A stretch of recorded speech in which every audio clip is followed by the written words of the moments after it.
मध्य प्रदेश की सीट जिसमें एक महत्वपूर्ण सीट है महाकाल की नगरी यानी कि उज्जैन। तो उज्जैन में आज किस तरीके की टक्कर और कैसी फाइट है वहां पर और क्या उसका पूरा सियासी समीकरण है।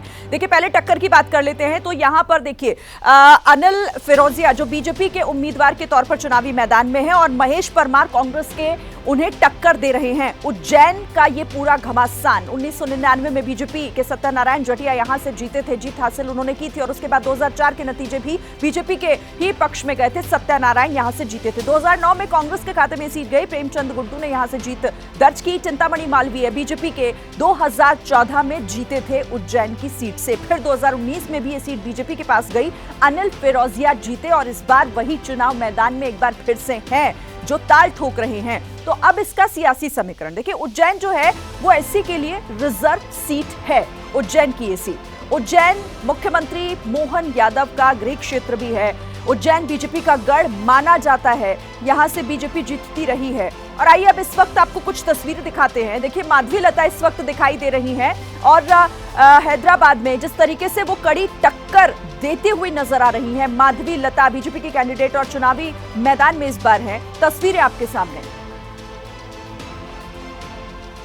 सामने सिकंदराबाद में वोटर हैं। माधवी लता वोट डालने के लिए पहुंची है। हैदराबाद से बीजेपी की उम्मीदवार माधवी लता सीधे आपको लेकर चलते हैं अपने सहयोगी विवेक श्रीवास्तव के पास। यहीं पर मौजूद है इसी पोलिंग बूथ पर जहां माधवी लता पहुंची है वोट डालने के लिए। विवेक देखिए रोमाना, ये विद्यालयम है, अमृता विद्यालयम। यहाँ पे आप तस्वीरें देख सकती हैं कि जो माधवी लता हैं वो वोट करने के लिए यहाँ पे आई हैं। यहाँ पर भी हम जिस बात की चर्चा कर रहे थे कि वो यहाँ से वोटर हैं, लेकिन वो चुनाव जो है वहाँ से हैदराबाद से लड़ रही हैं और इनके लिए सबसे बड़ा चैलेंज है ओवैसी के किले को ढाना। हालांकि रही है सोशल मीडिया पर, यहाँ के जो सोशल मीडिया पर इनका खासा प्रभाव रहा है और लोग उनको जानते हैं। जब इनका नाम जो पहली लिस्ट आई थी उसी में सामने किया था और पीएम ने एक टीवी शो के बाद तारीफ भी की थी, तो उसके बाद जो है इनका नाम सामने आया था। बड़ी बात यह है कि ये बहुत बड़ा चैलेंज होगा, ओवैसी के किले को इनको जो है वो ढाना है। हालांकि ये लगातार ये दावा करती रही हैं और कई आरोप भी इन्होंने लगाए। इन्होंने कहा कि ओवैसी जो है वो वोटिंग ऐसे करते हैं, उन्होंने वो फर्जी वोटों का भी आरोप लगाया है। लेकिन अभी जो है फिलहाल ये यहाँ देखिए कि वोट करने के लिए जो है पहुंची हैं। इसके बाद हम लोग कुछ ही देर में इनसे बातचीत करने वाले हैं।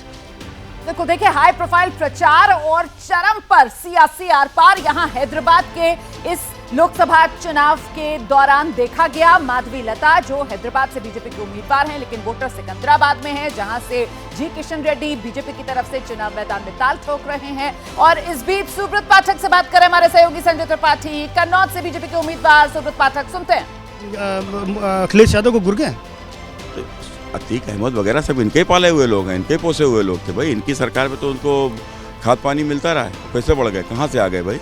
हमारी सरकार में है कोई? बताओ, एक नाम बताओ पूरे उत्तर प्रदेश में कोई एक माफिया छोटा तक भी हो। तो मतदान करने कितनी देर में निकलेंगे? बस निकल रहे हैं तुरंत।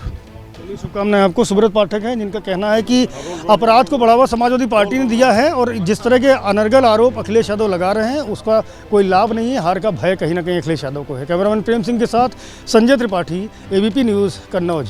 जैसे ही घड़ी का काटा दोपहर 2:30 पे आए, बबीता जी का दिल सास बहू साजिश के लिए मचल जाए। और ये है इनकी बहू, पूरे दिन ऑफिस की टेंशन हो जाए गॉन जब ये करें अपना फेवरेट शो फ्री टाइम पे ऑन। इनकी तरह आप भी देखें अपना फेवरेट शो अपने टाइम पर और डाउनलोड कीजिए एबीपी लाइव ऐप अपने स्मार्ट टीवी पर।